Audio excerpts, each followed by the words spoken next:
You don't stop. I got my homeboy Joy, Ace Ed Scott, on the microphone, a funky freestyle from the Big Spacone, because I know how to jam a chillin' in my basement. But there's nothing better than being in the acement, the ACAMENT, a funky freestyle for Bobby B. So listen, everybody, because we know we got game. All four of us deserve in the motherfucking Hall of Fame. Yeah! Oh.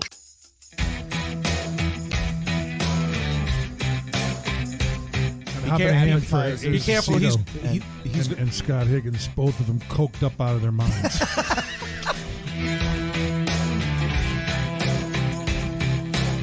Listen to you. He's down in the basement. Yeah. Oh, I love that. I think we should call this the Acement. The Acement, yes. Yeah, what do you think there, huh? I like that. The Acement Studios. Excuse me, I'm drinking beer. Hold on a second. We usually drink bourbon on our end. Yeah, right. The podcast, so that's all right. Feel free to enjoy yourself. Yeah, exactly. You shoot an 8-ball if you want. We don't care, as long as it's good stories.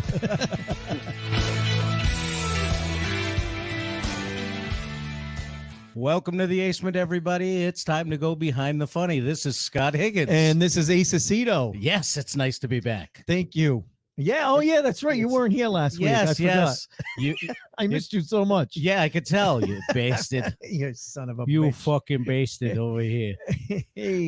Yes, you and Tom Stewart, our good buddy Tom, sat in and talked to Rob Bartlett, which was a great interview. It was so much fun. Those that tuned in last week, thank you so much. Those that are downloading it and listen to this in your earbuds right now as you walk and work out and do all those great things that you do, thank you so much for supporting the podcast, and hope you guys enjoyed that one, because Rob's an amazing performer, amazing person, and has done a lot of great stuff in his career. So interesting guy. I felt so bad though. I had a pee so bad by the end of that podcast.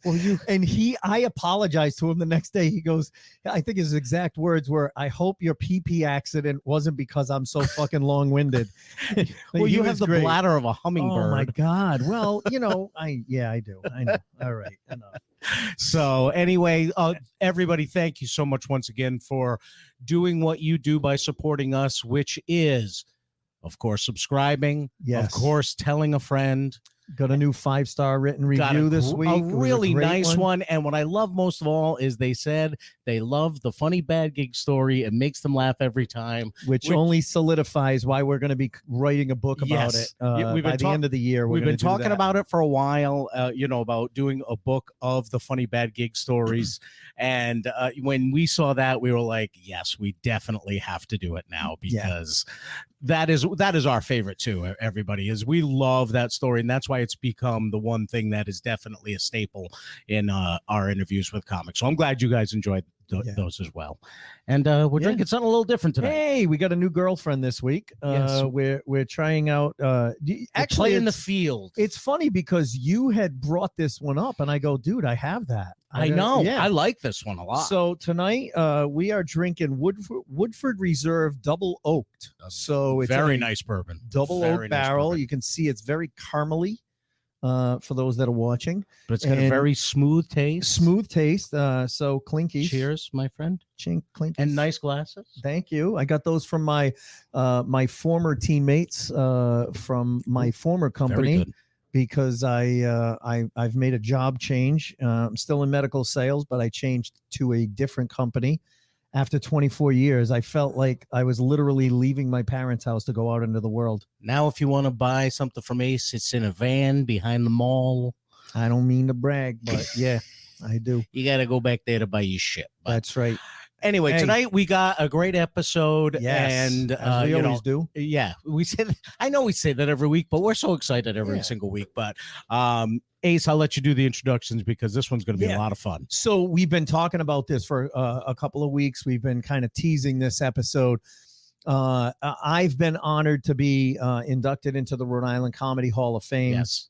In the past, with some other great Rhode Island comics. I mean, Charlie Hall was the first, Frank O'Donnell, Tom Cotter. Well, now we don't need to have our guest on because he can talk about how he how he Jeez. came up with the selection process and stuff. But I was honored to be inducted a couple of years ago, and you had our guest. We've had him on for a panel show or couple two. times. But he was literally what, like number 3, like the third episode of this podcast, right? I believe so. He was one of the first 4 that I had on. Yep. I had so much fun talking to him one-on-one because I've known Joe forever. Yeah. But I heard some stories I had never heard before. Right. And, we may have to re-release his episode because when he talks about these singles that he cut that have become collector's items. Oh, yeah. I'm not going to tell the story, and I don't want him to tell it tonight because I think we need to re-release that one because it's been a long time since we had that one out there. That might be a good one to release as a bonus episode one week. It's an amazing story, but we're going to talk about the Hall of Fame tonight because Joe created something awesome. Yeah, so for those that don't understand who Joe is, it's Rockin' Joe Hebert, one of my closest comedy friends. We started around the same time at the legendary Periwinkles, and he has built his career and then really came up with this Comedy Hall of Fame for Rhode Island. And we'll let him talk a little bit about what that's about. And then in a little bit, we're going to have actually one of the newest inductees. This year's inductee. So we'll have him on, and he can tell his story and how he came to prominence in the comedy scene. And I will add some stories about how I remember this person when he broke on the scene because he wasn't stand-up at the time. It was something different, but it was definitely funny. So why don't we welcome first, we're going to bring in our friend Rockin' Joe Hebert. Give me 1 second. Joey. Hey, there he is. Look how beautiful you look. I do, and I'm really psyched because the brownie is starting to kick in now. Perfect. Yes. You guys can have your brandy.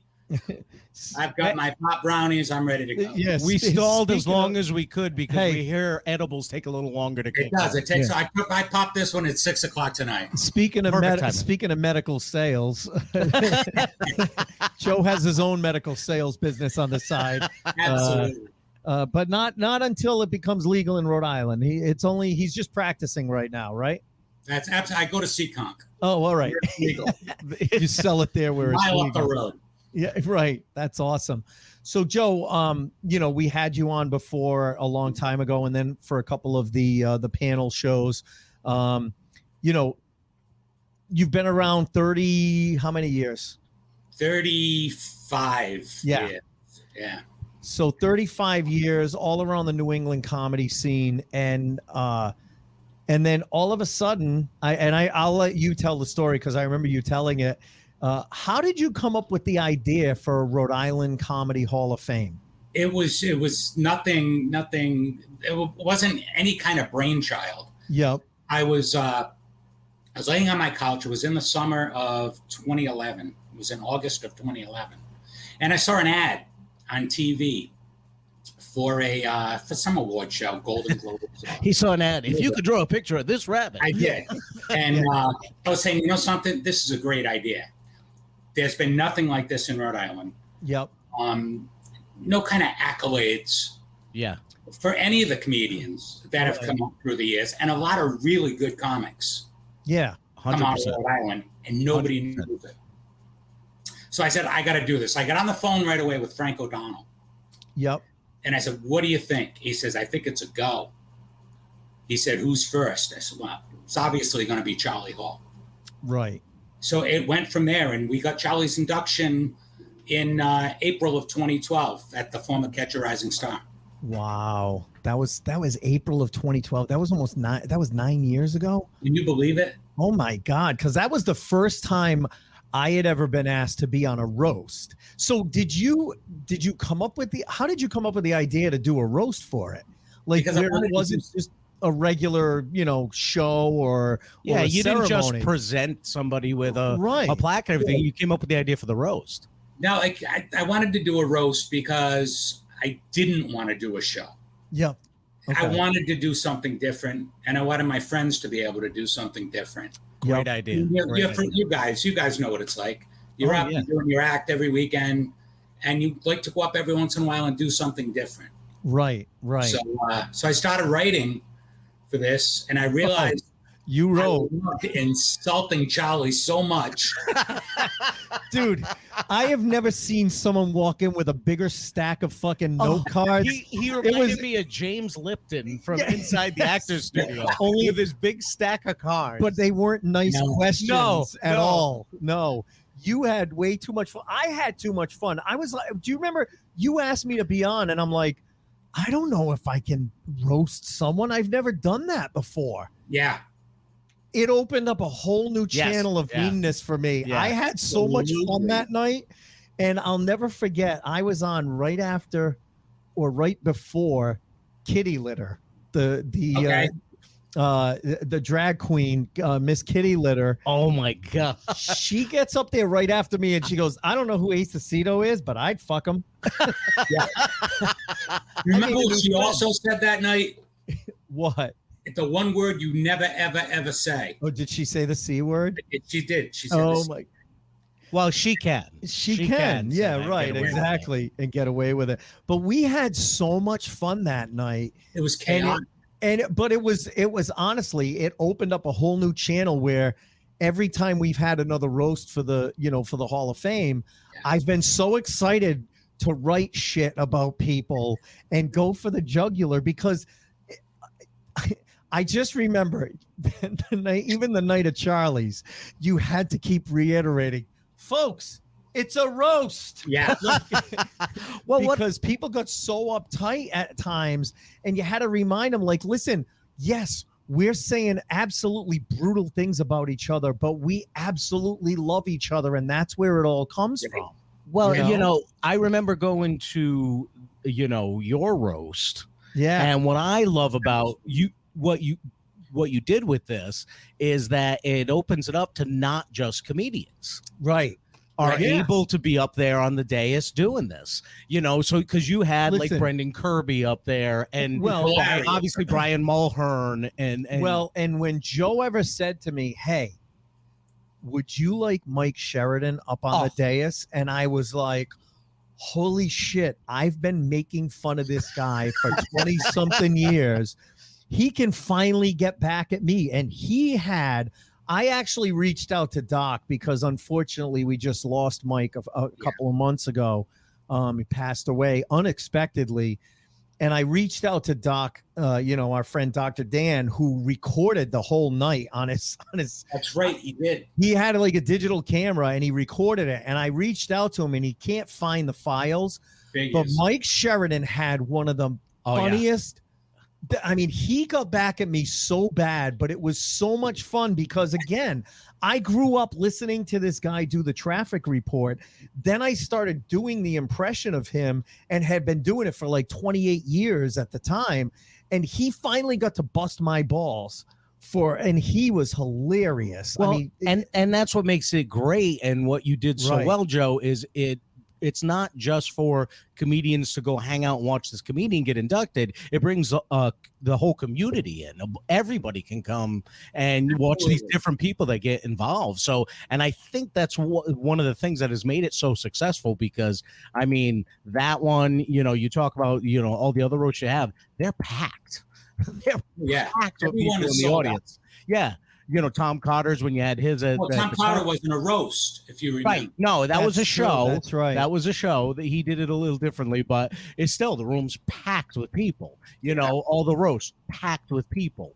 Everybody comes out for this. So that first one had to be a little nerve-wracking, though. The first one was nerve-wracking, and I remember a line I delivered, and I thought I was going to get killed afterward, and it turned out to be the line of the evening. When I was talking about Charlie and the last time I saw him perform, I said, "You were so bad." Jim Langevin got up and walked out. Now, that's right. You know who Jim Langevin is. Yeah, well, so for our audience that doesn't know, because we do have listeners throughout the world, Jim Langevin is the local. he's in the House of Representatives. He's one of our local politicians, and he's in a wheelchair. Right. So when Joe ever said, "Yeah, your act was so bad," Jim Langevin got out and walked out. Everyone lost it. It went quiet for a minute in the room, and I even got a little scared because I didn't know who was coming next. How they were going to take it, right? Yep. I said, "This is okay." I just got to put up a couple of comments because evidently Bobby told some friends. So our next inductee has some friends who are obviously on. Where is Bobby? Then they said, if you want Bobby, say I. Then they said Bobby. Then they said Bobby with an exclamation point. Then 2. Then 4. Right? Where the hell is Bobby? So I just posted. I said, hey, he'll be on in a bit. We want to talk about the Hall of Fame a little bit first. Is this Bobby's mom? So we'll see. Bobby's mom, calm down. We'll get him on. Don't worry. We will get him on. But we wanted to just talk and give the audience a little bit of background on what the Hall of Fame is all about. Because like you said, I mean, I remember you saying it was like a hot night like tonight where you're laying there on the couch watching TV and see this ad for the Emmys or the whatever. And you were like, hey, why don't we have one of those for Rhode Island comedy? You know, because again, there have been a lot of funny people that have come out of Rhode Island, and not necessarily even all the people that have, you know, that have been inducted into the Hall of Fame yet. There's other people that, I mean, obviously the Farrelly brothers come to mind, you know.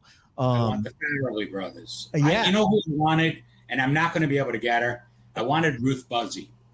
Yeah, I remember you saying that a couple of years ago. You weren't able to. Now, you know, she's very elderly now. She's down. She's last I knew she was 89. She's like older now.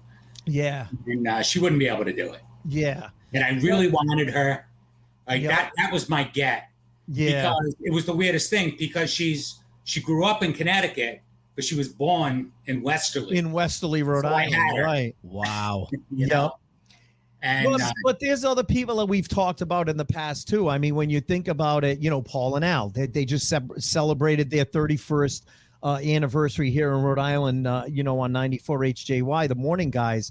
And, you know, let's face it, there's a lot of morning quote unquote shock jocks that came out of the 80s. But Paul and Al have had longevity too. Oh, huge. You know, we've talked before about, you know, we had him, we had his son on. We've talked about Frank Santos before. It was a rite of passage in this state that when you were a senior in high school and you got your fake ID, you went to a Frank Santos show because he was at the time, he was the X-rated hypnotist. Then he toned it down a little bit to be the R-rated hypnotist. But, you know, there's a lot of funny people that have come out of Rhode Island. So I'm thankful for the fact that you came up with this idea to celebrate the quirkiness and the funniness of Rhode Island. And it creates a history. Right. Of all of this great entertainment that's come out of this little state. Exactly. You know, it's and people go, oh my God, that person came out of Rhode Island and that person came out of Rhode Island. Because I don't think people really realize what a great scene there has been in this little state. Right. They think of Boston, obviously. We're between Boston and New York. Yes, exactly. Everyone thinks of those two, but man, there's been a lot of action here over the years, you know, and a lot of people have gotten their start. So, you know, good for you. Good for you, Joe. Thanks, man. Yeah. Well, should we? Yeah, well, evidently, okay. Dude, wait, this isn't I don't fair. know who Double X Purez is. For all we know, it could be Bobby on a fake account. You know, he's getting a little antsy over there. But so talk a little bit about you know, our next inductee into the Hall of Fame before we bring him out. Yes. How did it come about that you you know, you wanted to get him on? Obviously, you know, when we get to him, I'll tell my story, but how did it come about? You know something, I first spoke to him about this back in 2015. Really? Yeah, we met up on Federal Hill. I thought I was going to get whacked.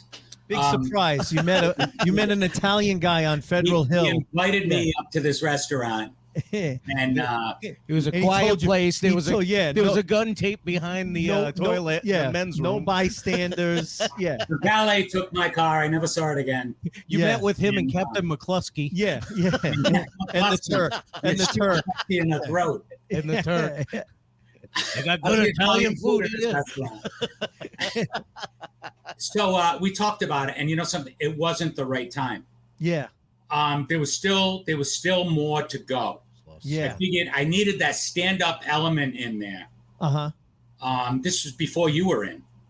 Oh, really? Okay. And yours was delayed. Yours was delayed. Mine was delayed because, well, my dad passed away. Right. And So that's when it happened. Okay. Yeah. Yeah. Frank O'Donnell's was delayed. We put John Parada before him. Yep. And it was, you know, so it doesn't go in any kind of particular order. It's not the comedian who started earlier. Right. Correct. I mean, but Charlie had to go first. That was right. That was absolutely.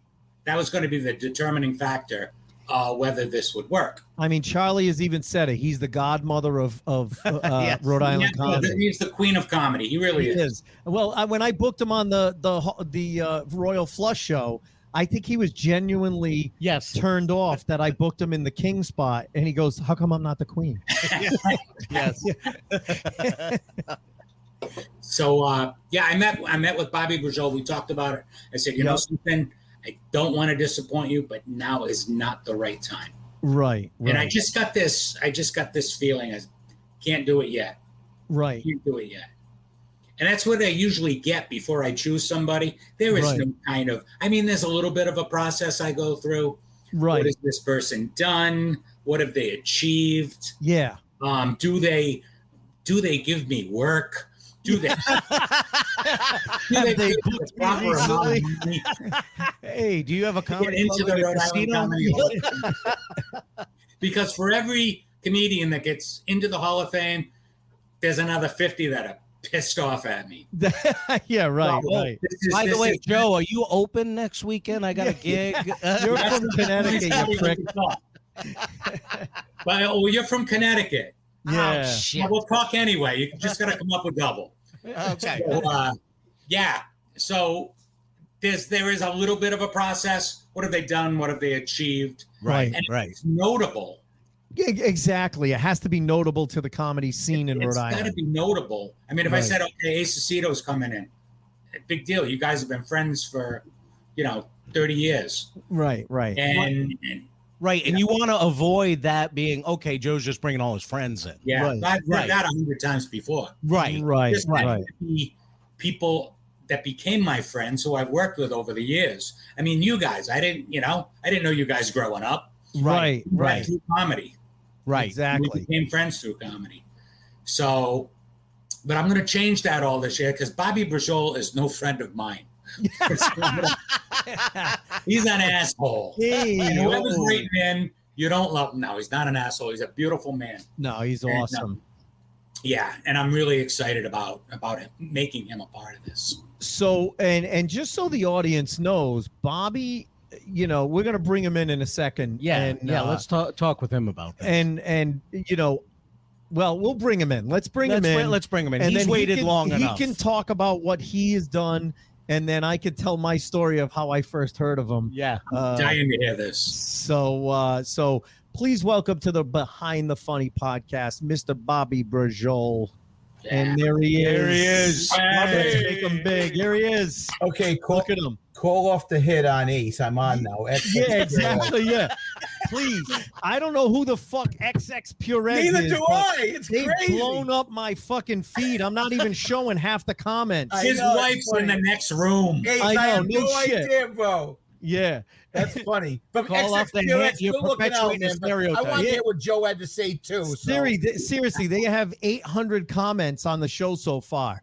All But right. You're No. fucking kidding me. Yeah. No. That's all right. We'll find out who they are later, though. And one of our Wow. most loyal fans, And- Jen, and- just said, welcome, Bobby. Yes. Well, I'm So, sorry hi, about that, guys. everyone. But hey, whoever did it, thank you for good. We're here. Let's have some Yeah, fun.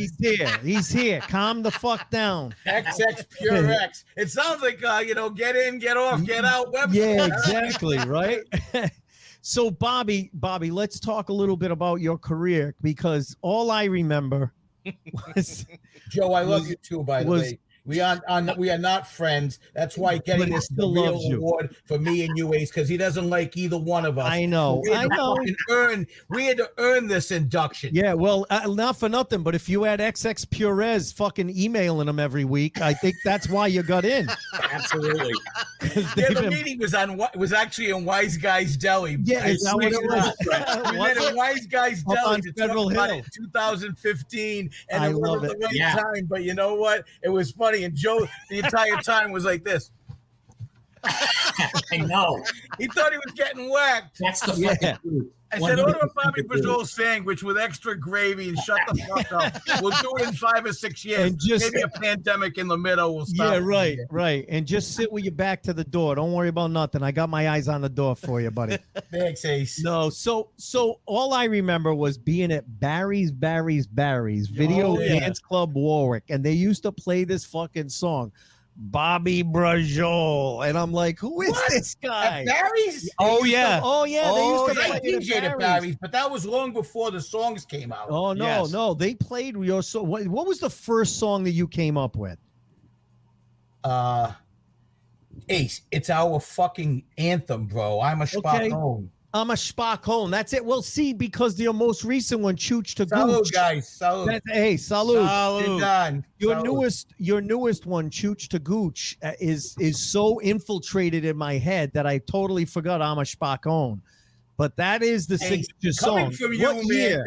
Listen, your compliments are very rare, and getting one from you, I take totally to heart. So thank you so much. No, I appreciate it. That, seriously. I remember hearing I'm a Spacone at Barry's. So what year was that?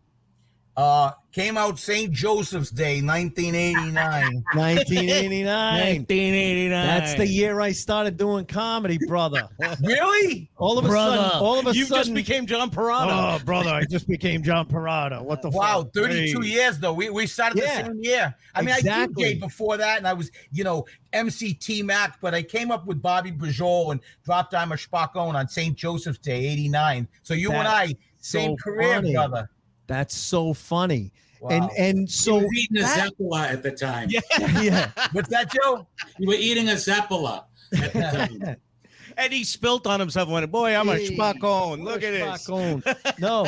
How did you so you came out with this song, I'm a Spacone. Right. Where did it go? Because I heard it obviously at Barry's, but they played it on Pro FM. Yes. They played it on everything around here. Now, did that get wide radio play outside? To be honest, my Christmas song got more worldwide play than I'm a Spacone. Really? I'm a Spacone we released on a 12-inch single, the old disco 12-inch single. Yeah. Much like Joe's I Want to Be a Preppy. Right. Exactly. But we distributed it to the DJ, so it got a lot of airplay. But the follow-up, Everyone's Italian on Christmas Eve, is the one that really kind of blew me up and blew up the character, because that's the one that went worldwide. And thank God, I'm so blessed, because a Christmas song gets re-released every day after Thanksgiving. Every year. And every year there's more stations playing it around the world. After Thanksgiving, Light Rock 105 is playing it next week. Yeah. I know. They're starting Labor Day weekend now. Yeah, they jump right over Halloween and Thanksgiving now. They go right to Christmas. All right, let's put up some comments. Hold on, XX Purez. Let's go. Bobby, I'm so happy. Bobby It's Lover Tommy One. Riley. Tommy Riley. Tommy, what's up? That's your XX Purez. So if you need to put out a hit for blowing up the feed, that's who it is. He's Irish. I appreciate that, because I don't recognize the name, so he's a real fan. So Tommy, thank you, brother. Well, and you also have another fan who actually named themselves Bobby Lover One. So I don't know if that's your his wife name's or Tony, your mom. but that's Tony. That's Tony. I thought it said Booby Lover. That's Goody Booby. Litter. Yeah. I think I'm in love. All right, it's getting a little gay. By the way, Hold Joe, on. I was in the green room, the virtual green room, the Jim Langevin joke. Oh my God, that was awesome. Fucking classic, dude. Everybody, even Jim Langevin stood up and walked out. There is a reason. Jim, you know I love you, bro, but you know everyone's got to be a butt of a joke sometime, and that was a fucking good one. You know what? I'm sure Jim Langevin would have laughed at that joke. Absolutely. There is a reason that Joe has the title of Roastmaster General. That he comes out with those cards and he starts rolling, and it's just like the knife just keeps getting bigger. Yeah, my he's a mean motherfucker to begin with. And he walks out with the stack of cards. You know how good the roast is going to be, and how thick the stack of cards is. It's just brilliant joke after brilliant joke, one after another. Yep. So am I walking into a roast on the Hall of Fame, Joe? Am I yours roasted that night? No. And yours is the regular show, right? Should I bring my vinyl underwear? You can wear it if you want. But the reason number one, I don't know you well enough to roast you. And I don't believe there are other comics that know you well enough. We in different circles. Right. I thought of the same thing. I was like, I want to go to the show that night just to support, because, you know, I'm a fellow Hall of Famer.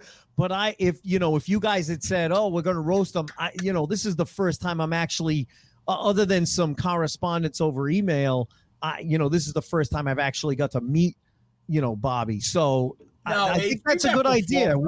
Yeah. We met at Periwinkle's way back when. Well, all right. So 30 years ago. I used to have a piece of Club Baby Head. Oh, my God. Holy Did you own a piece of that? I did. Did you really? Yeah, well, I was involved with Anthony Izzo, Back My Christmas Song, and Bert Sorbo, who I just saw in South Beach a couple months ago. I had to go to the bathroom, so I'm walking up to the bathroom, and I hear, hey, Bobby Braciola. I'm like, what? I'm in Miami, and Bert Sorbo. He's been down there since, 2003. Wow. But he was my partner at Club Baby, and I met you at Periwinkle's way back when. I totally forgot that. It was the reason, Ace and Scott, that I did not want to do a roast. That's one of them. And the second one is Bobby's just a one-man show. He comes out, he's a tornado when he comes out. And the last time I saw you was at the former Spiritos. Yeah, Joe, I think that's the last show I did. I haven't done a show since February of 20. It's now the Bella Katrina restaurant. I mean, I still rap and still do my thing. I performed on the cruise ship last week. I did a Greek island cruise to Mykonos, Santorini, Corfu, and I performed on the ship there. But other than that, I have not done a show since February 28th of 2020. That was the night when I said, it's time. Amen, Joe. And then the world went to shit. Right. Rocky, after that. Joe, you're right, because I did a show at Spiritos for our buddy John Parada that you were on, Bobby. That's when I met you for the first time. And you're 100% right, because I went up and I felt like I had a really strong set. And then he goes up and people are barely standing on the floor because they're up in the air. Yeah. Saying like a tornado is 100% right. I'm like sitting in the back of the room going, thank God I don't have to follow this, because I could not bring enough energy. Fuck out of here, Ace. Hey, Bobby, I am telling you, the amount of energy that's in the room when you were done performing, it's like, oh my God, to try to match that right now. I mean, I'd give it everything I got if that's the spot I was in. So much, but I balance that. But you guys, you're going after stand-up guys. The musical element just gives people a charge, and I mean, my song does punk pretty good, and people have gotten to know it. So to have someone come in and do their song right after a bunch of stand-up, it increases the energy level, and it's not so much me as it is the beat and just the. I too appreciate what you said, but I contrast that with going in between a fucking boxing match or back in the day in Pawtucket, and I got completely booed because they weren't about music. They were out to they wanted to see their boy beat the shit out of. So to go, I mean, they booed the national anthem too. So I was in good company. Wow, Bobby, back in the day that we used to do comedy at strip clubs in between the strippers. Oh yeah, absolutely. And trust me, that's difficult. Trust me, they never wanted to hear anything we had to say. Remember that? They missed out on some good shit too, but they were just so interested in looking at booty. They wanted to see tits and ass. They could care less about anything we had to say.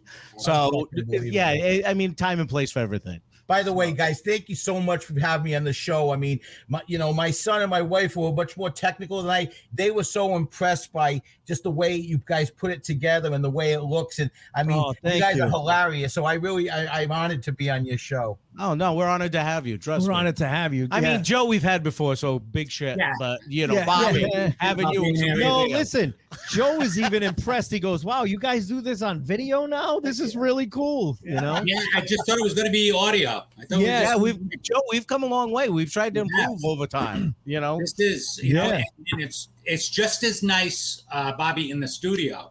And Ace's the Ace. The Ace. I mean, you spent a lot of money on your camera. Your camera's amazing. Thank you. Yeah, we've put a little bit of money into this thing. Yeah, and we're trying to bring up the production value. Well, COVID forced us to try to reinvent ourselves and try to do things a little differently because we couldn't have guests in studio. So we said, we started doing different things to be able to connect with our guests, and over time just kept improving until we got to this point. Listen, we have to look at the silver lining on COVID.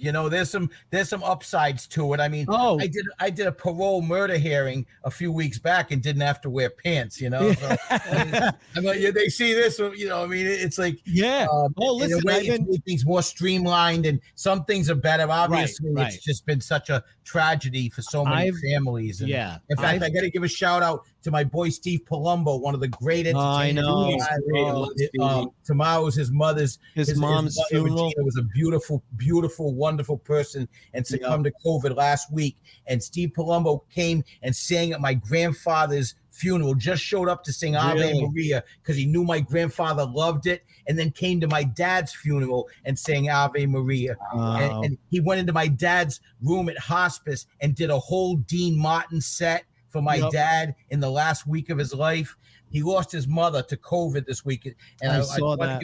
I'd be remiss if not mentioning what a beautiful spirited woman she is. And we're going to miss her. And COVID sucks. And we got to really do this and stay vigilant, and we can beat this fucking thing. I know. You know what? And for the audience that doesn't know, Steve Palumbo is a Rhode Island guy who legend. He is an amazing singer, an amazing guy, and he's part of a Rat Pack tribute. Amen. And he does the Dean Martin part, and he is just amazing. He is Dean Martin. He really is. When he's up there, he is Dean Martin. He's really good. He's amazing. So I just wanted to give a shout. I didn't mean to bring No. That's all right, Bobby. I'm going to bring it back to this. So I'm going to share the screen. I don't know. I've never done this before, but Bobby, I got a question for you. I need you to... Also, I wanted to say I'm sorry about Mike Sheridan too. Yeah, you mentioned him earlier when I was in the green room. And what a great spirit! And there's a guy who had some coolioni. You know what I mean? Yeah. Oh yeah. Hold on. When they shoot the movie, his biography, Ace is going to play him in the movie. Absolutely. I love that. Bobby, I'll tell you a little thing about this. But Bobby, I got to find out. Was this you? Hold on. I'm on YouTube now. I'm going all over. Look at the production I'm doing. Wow. Hold on, I'm reaching over to get a brownie from Joe. That was early in his career. Bobby, is this guy you? Because it looks just like you with hair. What, with the white hat? No, the guy in the background right here. Oh, with the grape smuggler? No, I with don't the Speedo. Smugglers, dude. I wanted to know if it's you in the Speedo. I'm not a grape smuggler. No, don't wear Speedos. I might have worn a couple of Speedo underwears back in like 79, 80, but they never saw the light of day, so no. It's not me. Nice. Where the hell did you find this? You've never seen this? No. I'm telling you, every time I see Bobby, I'm like, I think this is him. I thought you were going to play one of his actual videos. No, but we can. Yeah, we actually can. I'm fucking cutting this off right now if you tell me you pleasured yourself to this video. No. Hold on. I'm cutting you off right now. Don't cut me off, brother. Hold on, I'm pleasuring myself. We're going to let's show. I've already finished. No, hold on. Here's the great thing about finding. Right there you go, Ace. Take that one. Look at that. First Bobby, and I get Bobby Braciola. So what should we play first? Amish Spacone or Chooch should we to play? Gooch. Let's do Chooch to Gooch, because you know what? This is really what really blew up. And you could see it's on YouTube, and this is the video, and it's awesome. Can I tell you the Chooch to Gooch story? Yeah, tell us the story, and then we'll play show a little it. bit Hold on.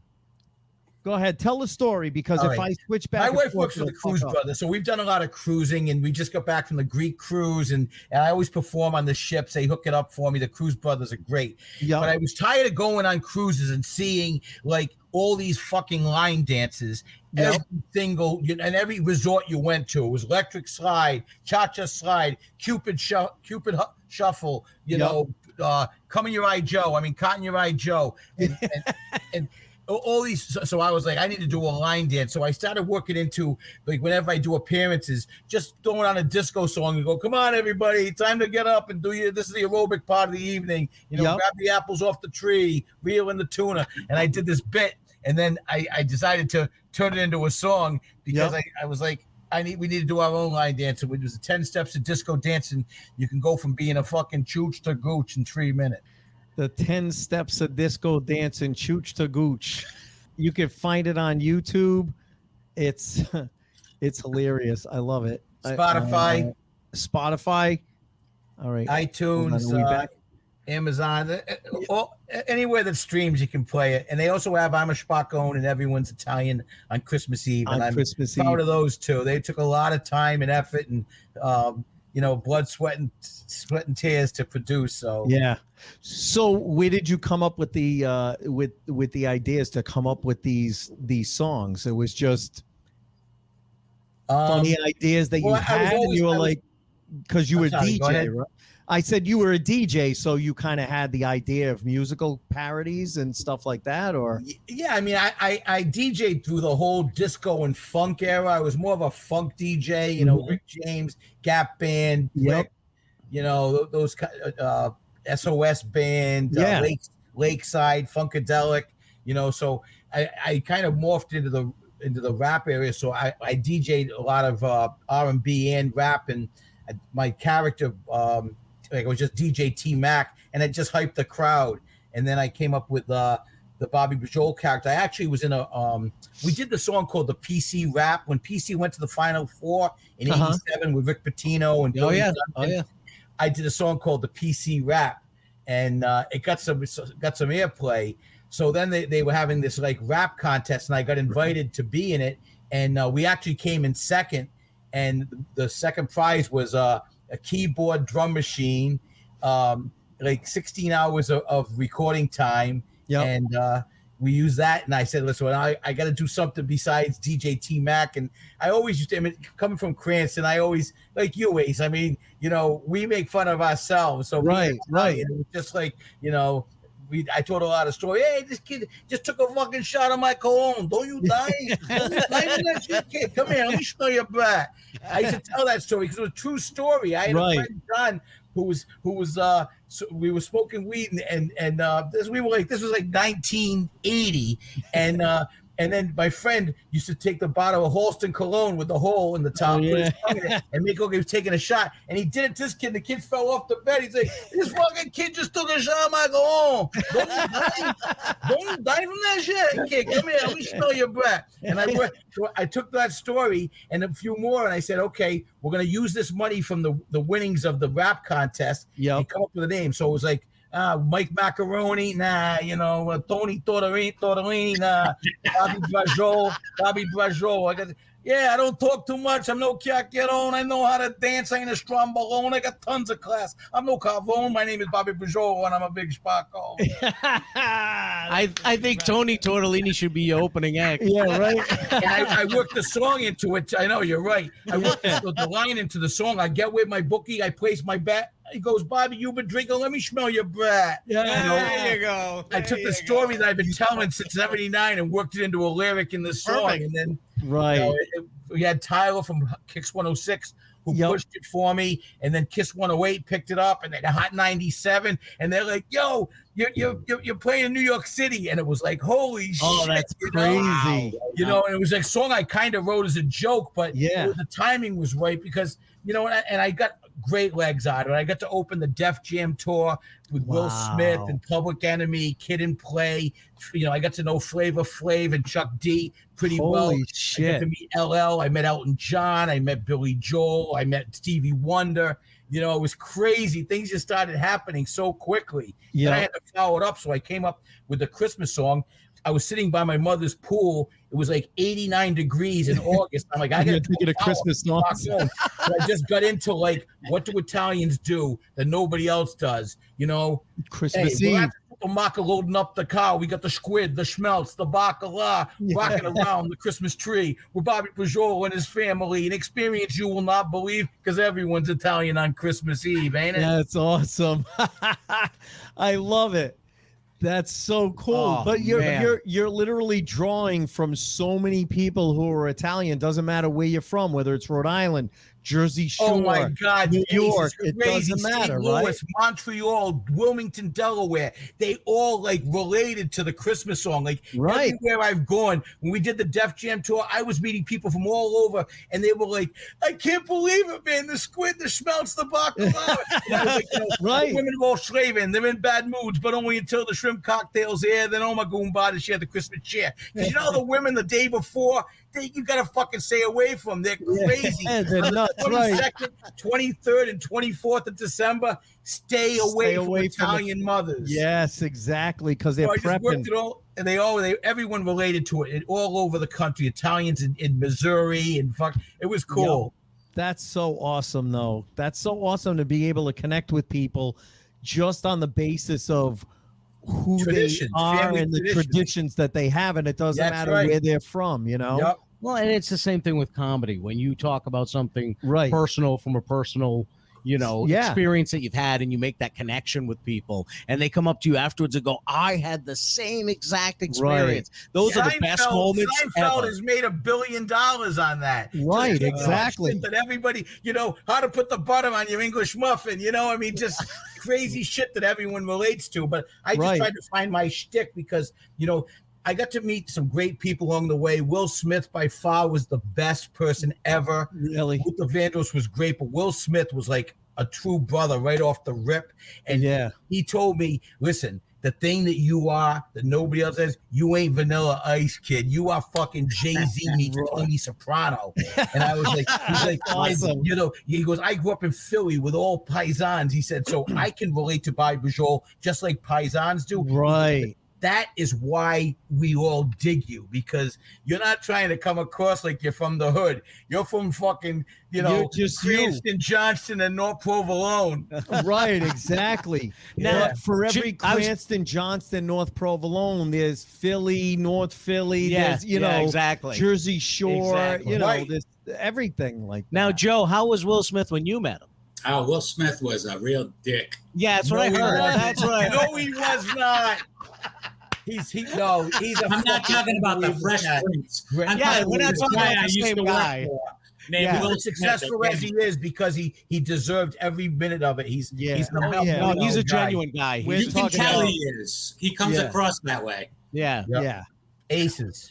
And if I can throw this in, I received this unsolicited email the other night. I was on my way home from a show. It was Saturday night. And Charlie Hall never texts me. I didn't think Charlie Hall could text. I didn't realize he could too. Yeah. He probably had Doreen Collins do it for him. Absolutely.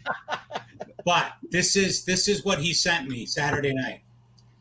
So just by chance, tonight I happened to wander onto one of Bobby B's or Terry's videos. And then I watched a few more. I just wanted to tell you, this is a great choice. He's a pro, and he's all about Rhode Island, and he shows a little diversity in the Hall of Fame that you don't have to be a stand-up comic to be in it. He is a well-deserved inductee. I am happy to be involved with it. Good job, Joseph. Wow, that's awesome. That's a rare compliment. Well, listen, if I was you gonna can say, wheel Charlie, if you can wheel, No. what you need to do is wheel Charlie in on that night and have him read that, because God knows he won't fucking remember it. No, he's not gonna. he doesn't remember it now. Never mind that night. Right. He's definitely hosting the show. Oh, he is. Oh, that's Yeah, awesome. he's emceeing Bobby, it. listen, Joe, thank you. And oh that my God, honestly- Charlie, thank you for those kind words. that is honestly one of the biggest compliments you can get, because Charlie Hall, as much as I love him, and he was a huge mentor to me, but he was a huge, he could be a pain in the ass and a dick to people too. And if he's saying that about you, Like, I'll never forget when we did the Leukemia and Lymphoma Society Royal Flush show. I came off stage. Charlie hadn't seen me in about 20 years. Yeah. I came off stage. He goes, "Oh my God, you've become such an awesome comic. Like, your writing is so good."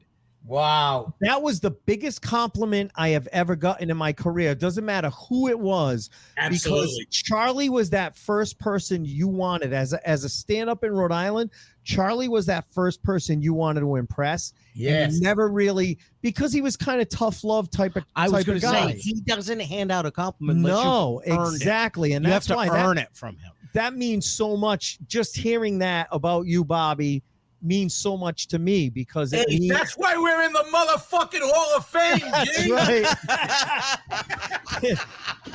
that's your new song. You should get all of us together and we'll call the Hall of Fame dance. We'll do like that's a good idea. We'll do like the Chicago Bulls, not Bears, the Chicago Super Bowl Bears. Shuffle. Yeah, we'll do the Super Bowl Shuffle. We'll do the Hall of Fame Shuffle.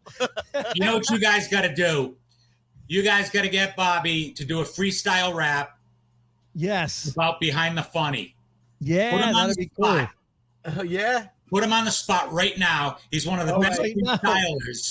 All right. What do you got, Bobby? What do you got? See what he can do. Yeah, and you don't stop. I got my homeboy Joy, Ace Ed Scott, on the microphone, a funky freestyle from the Big Spacone, because I know how to jam chilling in my basement. But there's nothing better than being in the acement, the ACAMENT, a funky freestyle for Bobby B. So listen, everybody, because we know we got game. All four of us deserve in the motherfucking Hall of Fame. Yeah. Oh. I told you. Joe, drop that shit right there. Joe, did you set that shit up? Because if that wasn't set up, that's fucking awesome. That's phenomenal. Dude, come on, Ace. That's a motherfucking freestyle, yo. Don't insult the man by saying that. Set me up like that. I had to be ready on the spot, bro. That was awesome. Hey, that was phenomenal. All right. I first saw him do that when it was on John Parada's Zoom show. John Parada's Comedy Chat. Yep. Oh, you put him announced that Bobby Braciola was going to be, and he didn't even know it. Yeah. It was a surprise for him. And it's the first time I heard him freestyle. And I was like, this is fucking amazing. Dude, that was awesome. I've heard it before, but I've never heard anybody do it. You freestyle too, bro. I've heard you freestyle plenty. Yeah, but he only freestyles Whitney Houston songs. So. Yeah, that's right. But I appreciate that. He did set me up. I mean, listen, freestyle is part of being a hip hopper, man. You got to be ready if someone calls you to battle. Like, I'm down in the cell block, and I have guys come up to me and they step up to me and they're like, "Yo, baby, Joe, you're leaving me all alone here down here. You're the Big Spacone." I go, "Kid, how about the time you got popped? Someone ratted to the cops. I stormed the cell block at 3:00. I dropped 20 G's bail, fucking greased the knock, shove your wifey on her knees, deep throat in my cock, kid." Oh! And everybody in the cell block's like, "Oh!" That's awesome. Oh my and God. didn't you freestyle for Judge Caprio, Frank Caprio? There was something going on. Actually, I did freestyle a plea once for Judge Pettizani on his last day as a judge. He asked me, and that was in Superior Court, but I did the whole plea pretty much in rap form, the rights he was giving up and how he was pleading and what the sentence was going to be. But I have to give props to Judge Caprio. In fact, I ran into Judge Caprio's son. He was with Bert Sorbo the day when I saw him down in Florida. Yep. His son, who's very well known, he dated Paula Abdul, and he's like, "Listen, Terry, I got to tell you, I so appreciate what you did for my dad's show." I go, "Come on." That's my awesome. legal assistant had a speeding ticket, and he had a court date on September 23rd. So it was so close to Christmas, and he figured maybe he could get out of the ticket by doing the rap. Now, Uncle Frank knows me. I've been in front of him many times. Right. He knows about Bobby Braciola, but we contacted him and said if he wanted to actually, if I want to do my Christmas song, because it was the 23rd of December. Yeah. By all means, but he says our last show was the 16th, so they moved my guy's court date from the 23rd to the 16th. Oh my God! So I could show up as his attorney. Then I of course, red tie, red pocket square. It was all Christmased out, but still as a lawyer. So he says, "What's your name?" And I says, "Terry McEnany, representing so and so." Bobby, and he's like, he says, Terry McInerney. I said, well, I said, Bobby Braciola. He goes, ladies and gentlemen, do you know what Braciola is? He goes, Braciola is a meat dish, but, you know, that's for another day. Today, you're going to see Bobby Braciola. And I went right into, you know, about, oh, we're here. We're rocking on the mic and we're happy. Yo, it's me, Bobby B, and Judge Caprio. So listen, party people, because you got to believe, because everyone's Italian on Christmas Eve. See your paisans home on Christmas Eve. It's something unique and not to be believed. We party your grandma's fulfilling a wish. She'll be kicking off the season with a table of fish. And the people started like clapping and shit. It went over really well. Oh, and they edited awesome. it down. And it came out the following week, and we got 1 million views. Holy shit. Okay, that's not the story. The funny thing was, there was this young brother in the front row who had no fucking idea who Bobby Braciola is. But he fucking takes a shot with his camera in the courtroom. He had a 125-mile-an-hour speeding ticket, and he was possibly going to the ACI. So he writes on his Twitter account, and he's got like, I guess, 50,000 followers. Or 40. He tweets out, this lawyer is rapping and I'm fucking going to jail. Okay, that's all it is. Now, this is a week before the show comes out. The show hit, but the week before, this is the Monday before Christmas, this dude tweets out from court, this lawyer is rapping, I'm going to jail. I get a call on Tuesday from my son. He goes, Dad, you're trending on Twitter. I'm like, what the fuck does that mean? Right. He goes, Dad, you are one of the 5 top tweets in the world. I said, what? We had 900,000 views in one day. Holy shit. We tweeted it out, and then it got picked up by a couple of guys that had like 2 million followers. Oh my God. So next year it was a boom. 800,000, 1.7 million, 2.6 million, 3.1. By Friday, it was at 4.1 million views. Wow. In 5 fucking days. It Holy blew us away. shit. And then it stopped, and now there's like 4.2. Like it trended for 5 days just on this little fucking clip that this dude tweeted out from the courtroom that came out even before the show was released to 4 million views. It was really an exciting time. So he tweeted calls from that. NBC and shit, you know. So yeah, he tweeted that. Meanwhile, he's at the ACI. Well, he doesn't even know. Say, did he you call defend you? him at least? Yeah, did he call you and hire you at least? Judge Caprio was such a great guy, and because of my parents and the way people responded, like everybody that day got their cases dismissed. They just had to pay court costs, and if they were like over 60, they didn't have to pay court costs. Wow. Yeah, he is awesome. Good like that. Everybody got dismissed. It was like Bobby Braciola Day in the municipal court. It was That's really awesome. But I mean, it was, and so I saw his son in Miami a few weeks back, and he's like, "Thanks for what you did for my dad's show." I go, "Thank your dad for what he did for us." I mean, and for all those people, right. I mean, 4 million tweets is really an amazing thing, you know. Yep. Absolutely. That's so great. our friend Dana Nathanson from the Rhode Island Comedy Hall of Fame Our comedy big sister. Yes, comedy big sister says Charlie Hall said that. That's huge. Then she goes, wow, that was awesome freestyle, Bobby, and bravo. Thank you so fantastic. much. That might be incorporated into our next version of our. Yeah, you intro. gotta save that. You gotta save that. We might be isolating that clip and pulling that Absolutely. You like how I locked? I'm doing this interview in the fucking basement, but there's nothing better. Oh, than yeah. Like an Like the Acement. That's was awesome. Soon I as you saw said it the above word, your head, and I'm like, all right, I'm gonna drop that in the line. One of the lines. soon as you said the word basement, I go, oh, He's Acement's gonna coming say up. Acement. It's I got coming. all excited.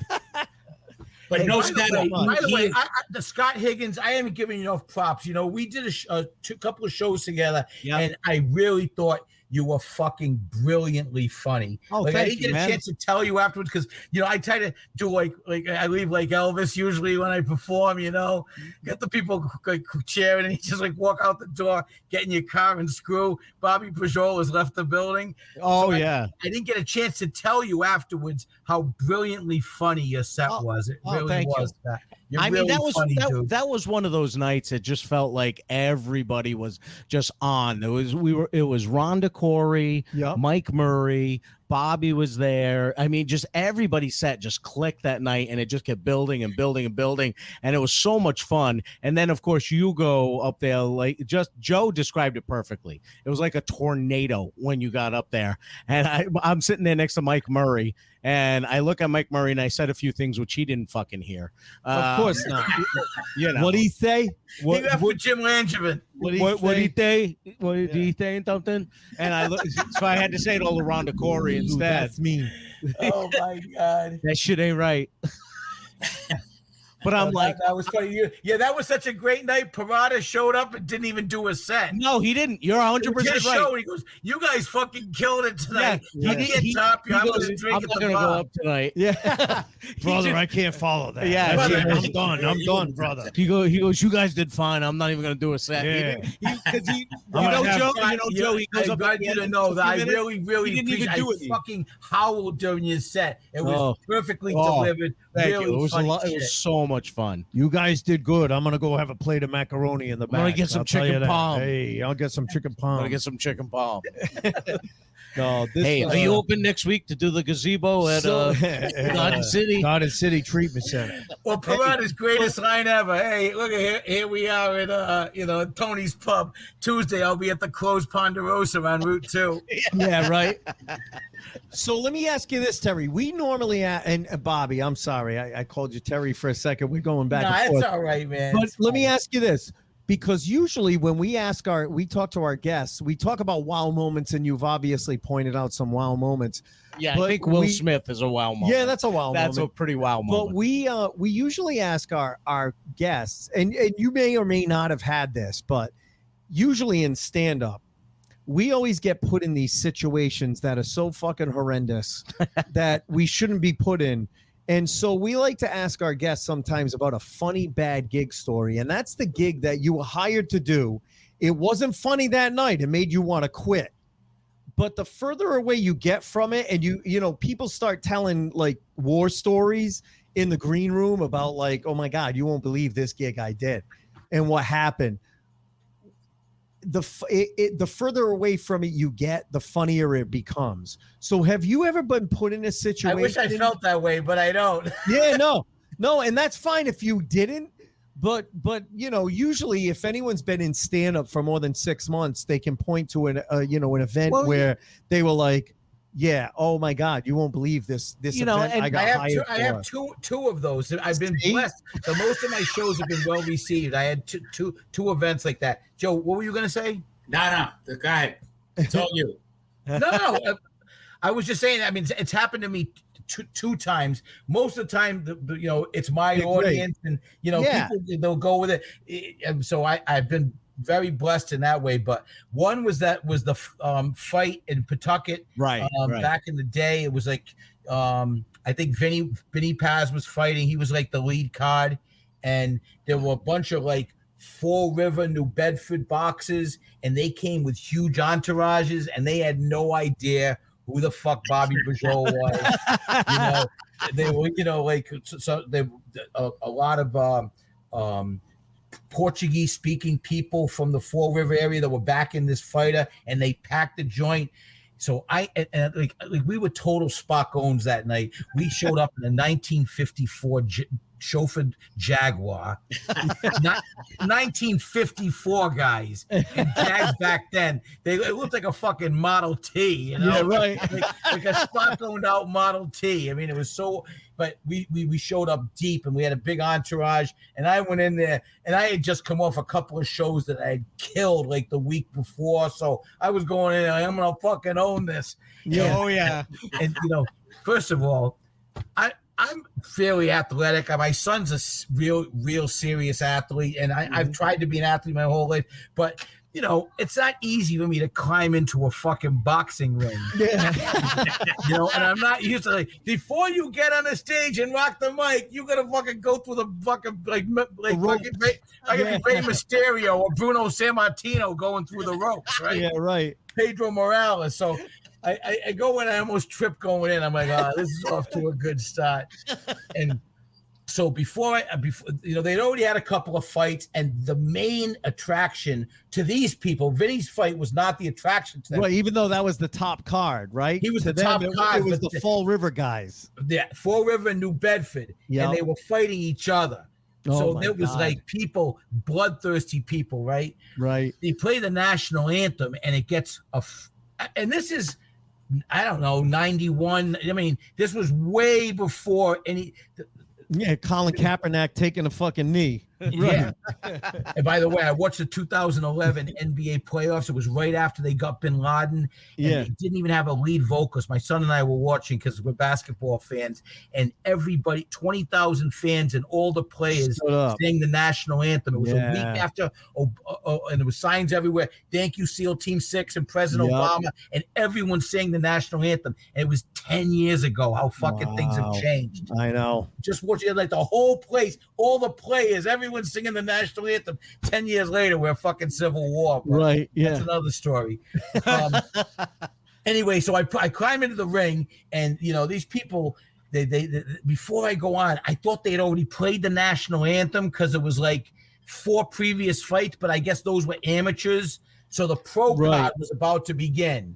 So they start with the national anthem, and it gets a fucking spraying of booze afterwards. Really? And I was like, that was weird, because a lot of these people were like right off the boat. They weren't like rah Americans. Right. Obviously.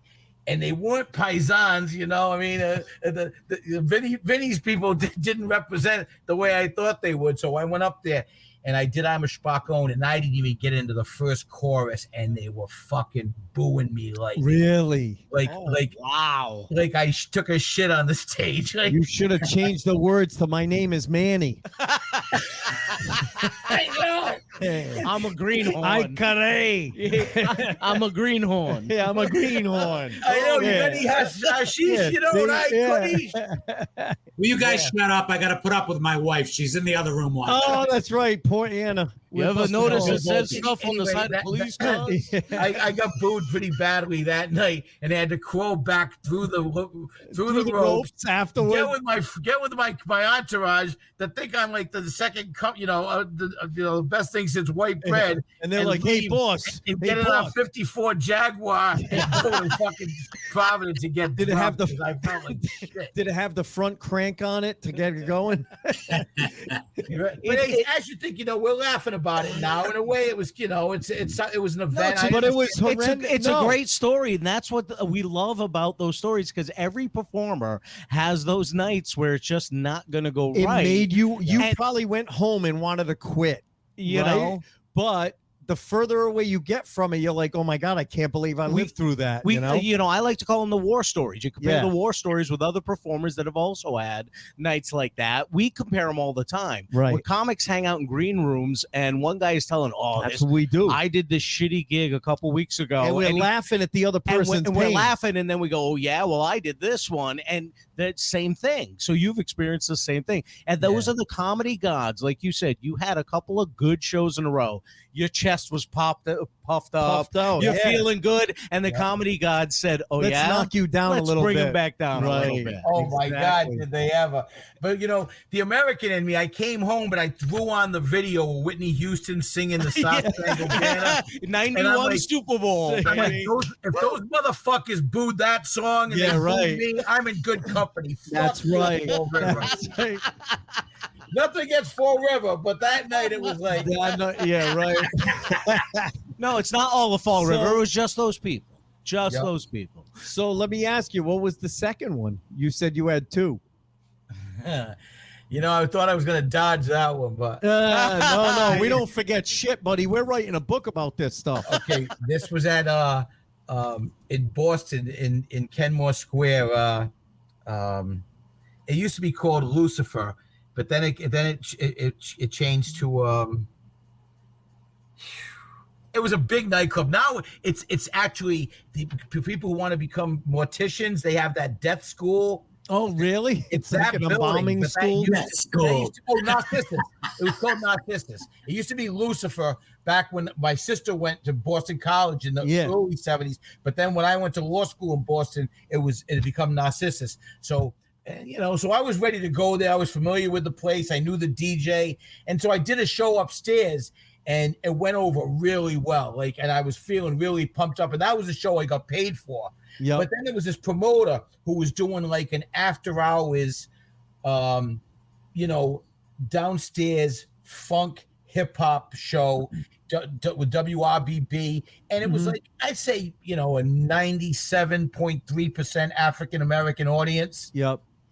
And they'd had a couple other rappers up there, and they were kind of amateurish a little bit. Yeah. Like one guy tried to do like a dive into this crowd, and they didn't catch him. Yep. So he face planted. yeah, I mean, he actually, you know, he landed in some girl's lap, and it was ridiculous. So I probably should have opted out of that, just like the booing of the anthem. Like sometimes you just got to say no, because I had already done the show upstairs and I was feeling pretty good. Now, hey, I'll do another set. I'm not getting paid for it, but you know, these are my brothers. Good exposure. I go down there, and they had no idea who Bobby Braciola was. Right. They didn't care who Bobby Braciola was. Yeah. So another one, like I didn't even get into like the second bar, and it was just like they're like, this ain't iced tea. Who the fuck is this? Exactly. And I was, you know, it was like being at the Apollo, and then you go up there and you sound like Minnie Pearl. I felt like Minnie Pearl at the Apollo. So, you know, that was a humbling experience. But you know, in hindsight, you know, I remember the kid face planting in the crowd dive, so I tried to put a little solace in the fact that I at least didn't have to go to the hospital after the show.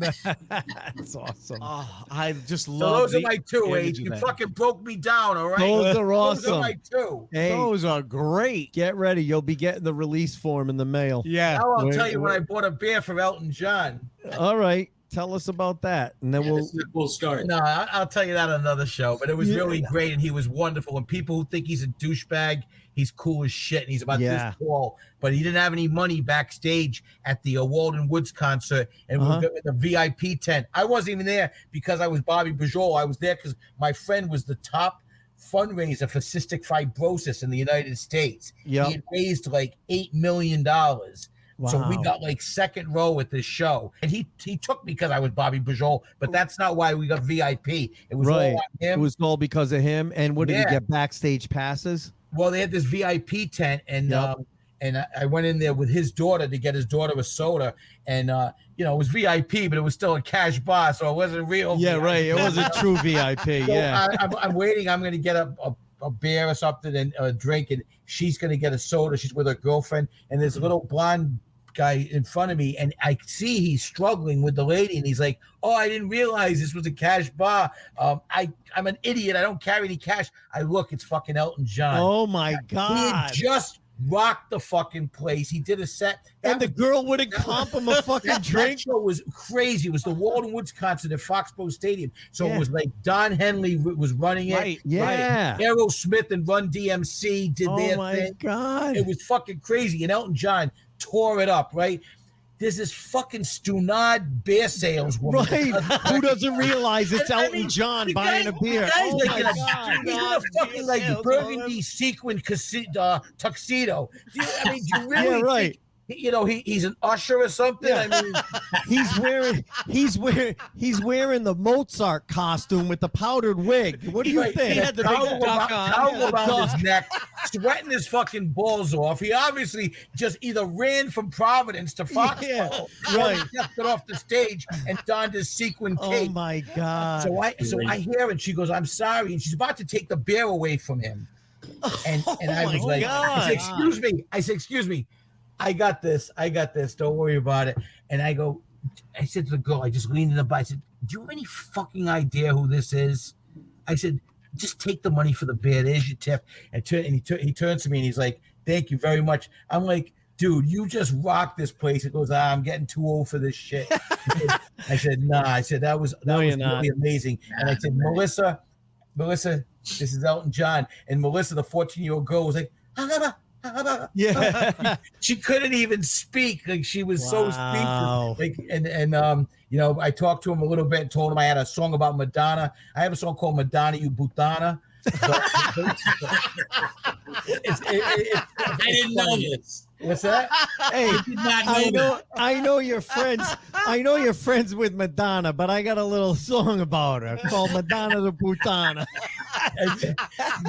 No, at the time, I had They it thought you released bought the beer first. The song was called "You're Over the Edge." Oh, yeah. They actually released it as Madonna You Putana, but at the time I called it "Over the Edge" because that's what the chord was. I did a song called "Over the Edge" about Madonna. He goes, "I party with her. Believe me, she's way over the edge." I said, well, Hey, Elton, I got a song listening you to can that. cover on your next album. Yeah, right. I gave him a pound, and that was it. But that was one off my bucket list with Elton John. Hey, Elton John. Next time, if you want to put a greatest hits album out right after Circle of Life, I got a good song for you. Yeah. Madonna the Putana.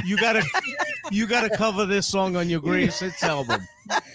You know, dude, I'm awesome. still standing, Madonna the Putana, And then Circle, Circle of, of Life. Life. That's right. It's a perfect That's trio right. right there.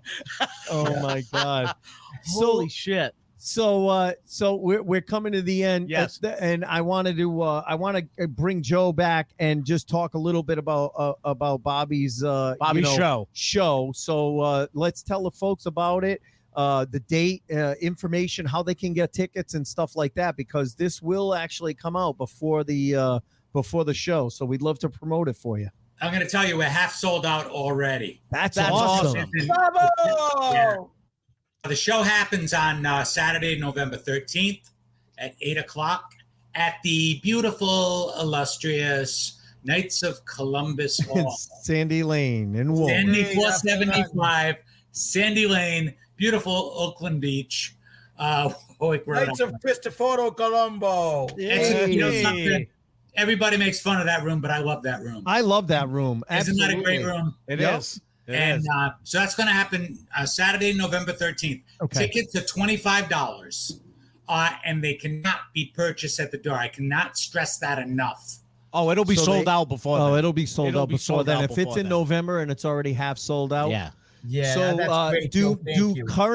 current Hall of Famers get a discount by I any knew I was chance? going to run into that. It's not like they're No, no. 200. Oh During my Hall of God. Famers and their tag-alongs. I got listen, I got $25. I'll pay the fucking ticket.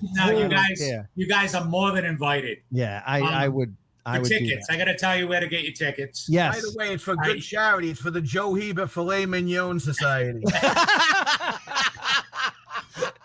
We're trying to buy Joe's trying to up mignon. his meat game. This is for the Filet Mignon in the Hebert household. Oh, shit, where was I? Tickets. Yes, where to get tickets. Where to get Call tickets. John Parada. Do your John Parada. Hey, brother, call me. I'll tell you Actually, what. you can get them at my law office too. He gave me tickets. You can come to my office at 995 Park Avenue or call us at WIN 40s 946-0000 for your tickets. All right. Or 401-639-7726 or comedyfactory.ri.com. You can do that. 401-639 7726. 7726. I'm surprised you don't know that number by heart. Or, well, I don't buy tickets to my own shows for I'm John. talking that's so- John's number. Oh. So even if you want to just call up and breathe heavy. Hey, still, I was only busting balls. We got you, man. No. I'm come putting on. it up. We got you guys. I'm No. Thing is not Hold bad. on. He's going to put it up on the screen so people can see it. No, that's why. 401-639-7726 or comedyfactoryri.com. Those are the ways to get tickets. So And I have I'll- the banner up this morning. I'll put the phone number and the link in the show notes for anybody that's listening. Yes. Thank you. To Because this that didn't watch it, just go to the show notes right on your podcast, and you'll see the 'Cause links right in the show notes. This will come out 1 week after we're actually recording it. Right. So, which is still plenty of time to get tickets for this show. Yeah, November So- 13th. We got a couple of months. Yeah, absolutely. Yeah. This show will actually come out on the 2nd of September. Correct. So you got plenty of Yeah, time. Plenty of time. It's So going to be again, a great show too. Parada's performing, and yes. I know Joe says he's not doing a set, but I'm getting him up there. I'm not doing a set. It isn't about me. It's all you. I know, but you could do a I couple just of songs. Nothing. Seriously, I just want to be there. I just want to be there. I just want to be, it's an honor to be part of the Hall of Fame. I want to support anyone else that's coming into the Hall of Fame. So. And You deserve it too, man. well deserved, Bobby. Well deserved. Absolutely. Charlie Hall was right. I mean, yes. Joe has said it in the past. It's about people that have made a significant contribution to comedy in Rhode Island, and certainly what you've done with, your songs and everybody knows them, everybody loves them. Well deserved. Yeah, You absolutely. guys, I so appreciate being on tonight and for your kind words. Joe, I'm so proud to be an inductee. Ace, I'm glad to be joining the ranks of comedians like you and Scott and everybody. I really appreciate tonight. It was a good time, and this was fun. Forward to It was it. fun. No, I'm glad you had time to come on tonight. And Joe, we always love having you on. You're always welcome to come in. So, thanks guys for joining us. Thank you so Very much. welcome. And we'll keep this up here while we bring the guys out. We'll talk to you guys soon. I'm going to keep the banner up. So again, if you want tickets to Bobby's induction ceremony and comedy show, just call 401-639-7726 or go to comedyfactoryri.com and you can purchase tickets there. They're $25, well worth the price of admission. Bobby's going to perform. John's going to perform. There's going to be, I think, our friend, the Prince of Mystery, is going to he be. Yes, gonna be there? Oh, he's on my the show and God. performing. So it's going to be a great night. Like I Yeah. said, if I don't have a show that night, I'm going. I don't give a shit if I buy a ticket or not. It really doesn't matter. I just want to support Bobby. It's worth buying a ticket for, and absolutely it's worth going. I was lucky enough to be on one of the roasts, but I've been to several of them to again support. Yep, and mine. They're just so much fun to sit back and just watch. As an audience member, it's just a blast to watch. And Joe puts together an amazing show of people. So whether it's a roast or not, it's Exactly. always a great show. So like even when he inducted Tom Carter, Yeah, like I went to that it show wasn't that a night, roast, but they it was a fantastic put show. on a packed house, great show. Well worth it. Worth it. So definitely check that out. I was so happy those guys could come on tonight. That was a lot of fun. It was so much fun. I knew it would be fun. So, hey, folks, just so you know, we are starting off September. We don't have all of September booked, but we're really excited. Next week, we have one of our favorite guests. You hear his voice every week. You hear his voice every week when you hear him say, "Excuse me, I'm drinking beer." And we say, "That's okay. We drink bourbon." And he starts laughing. One of our favorite guests. We didn't know him before he was on, but God, I feel like we're friends. Yeah. We are literally friends. became friends. And he reached out to me because his new book is finally published. And he reached out and said, "Hey, can I come on the podcast?" And I was like, "Absolutely. We cannot wait to have him on."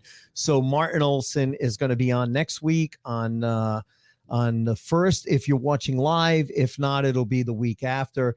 But Martin Olson, he was the original piano player at the Ding Ho, and then went on to do some amazing things. Not the least of is the head writer and showrunner of Phineas and Ferb, which you may have heard. Yeah, you may have heard. A little show on the Disney may Channel. have heard of that. And then I had on the 8th of September, if you're watching live, I had a guy reach out to us who we loved, and he was like, "Hey, can I come back on the podcast?" And I'm like, "Dude, you're one of the original Boston comedians."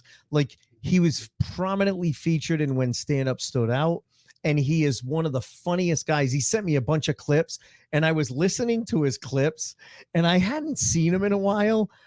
We're gonna play some of his clips on the show because they're just hilarious. Well, now that you've upped your production, and now that I know how to do that shit, exactly, you can pull that in. We're gonna have Mr. Chance Langton on, and then our buddy Vin Giacavone reached out and said, "Hey, I got this guy who I follow. He's very funny. He's a national comic. He's been on a ton of TV shows. He's got amazing credits. Amazing credits. And I reached out to him, and he was like, "Yeah, I'd love to be on." So on the 15th of September, live on StreamYard, is going to be Mo Mandel. Very, very funny guy. I watched some of his stuff. And then I'm filling in September, and then as much to Scott's chagrin, Scotttober is shaping up to be pretty damn Yeah, good. and thank you, Jen, for coming up with Scotttober. Yes. We have so hold on. I think there's some hold on. Our friend Robin said, well, I'm an outgoing Jew and I couldn't get a word in edgewise. She's fun show. Maybe next time. Sorry, Robin. Thank you, Robin, for tuning in. And I'm lucky enough to own an original copy of Joe Hebert's single, I Want to Be a Preppy. That was our friend Dana. No, listen, we've got Scotttober is shaping up. So Tom Stewart got back to me and said that, Ken DaCosta has been able to get us into the Pain House. I'm busy that night. It's whenever we want. For an investigation sometime in September. We're going to do an investigation, and then we're going to listen to the EVPs and come back and do a show where we listen to him and watch Scott shit his pants. Dave Naughton, the star of I am so excited. American Werewolf in London, got back to me, said he's just trying to nail down some conventions that he has to go to, but he's going to be on. Same thing with Jason Hawes from Ghost Hunters. Got back to me the other night and said that he will be on. He's just going to confirm a couple of dates. And you special guest, which hasn't come to fruition yet, but man, you are gonna shit your fucking pants. You couldn't get the couple that did the Amityville Horror House and no, they're that. dead. But maybe we could get them to come back in a seance. Yeah. But I'm working. My friend Tom Stewart is trying to work for me real hard because you can have Linda Blair on. No, we're working on a special guest that is going to literally scare the fuckers shit are gonna out of set me Scott. up. I know it already. and hey, how about a plug for our friend Tom Stewart, who did a great job last week, and he did leave us a copy of his book, 10 Best Tools for Ghost Hunting. So we have 2 copies. One is Scott's. He has left it here for multiple weeks because he's too pussy to pick it up and bring it home because he's afraid it's haunted, and we'll be giving that away. Yeah. So yeah, a lot of stuff going on. Stay tuned because we got some amazing stuff coming up. Thank you for your continued support, your subscriptions, your 5-star written reviews. Yes. Thank you. Huge help. Another great one that we got this week, and of course, telling a friend about us. That's always been the best way to spread the news about us and get us out to more and more people. So last month, we appreciate it. Last month was our biggest download month, and we hope to continue that trend. Yeah. Moving into the fall, we've got some great shows coming up. We hope you tell a friend about us. And we really appreciate every single one of you who listen every week. So we do. Other than that, we'll talk to you next week.